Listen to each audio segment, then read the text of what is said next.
Hello everyone, সবাইকে আসসালামু আলাইকুম। কি অবস্থা সবার? আশা করি খুব ভালো আছেন। আমিও আল্লাহর রহমতে খুব ভালো আছি। তো আজকে মজাদার একটি খাবার রেসিপিটি আমার বেবিদের জন্য বাসায় তৈরি করেছিলাম সন্ধ্যার নাস্তা হিসাবে। তো রেস্টুরেন্টে গেলে আমরা এই ফ্রাই চিকেনটি সবাই খেয়ে থাকি। খুবই সবারই একটি মজার খাবার আমাদের এই চিকেন ফ্রাই।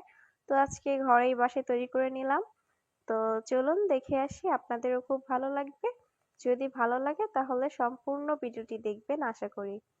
প্রথমত আমি তো চিকেনগুলোকে মেরিনেট করে রেখে দিয়েছিলাম।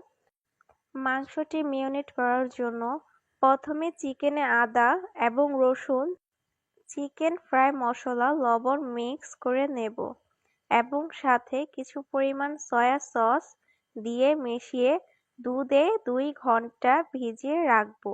2 ঘন্টা হয়ে গেলে একটা বাটিতে ময়দা, সামান্য পরিমাণ লবণ, লাল মরিচ ফাঁকি, সাদা গোলমরিচের গুঁড়া দিয়ে মিক্স করে নেব।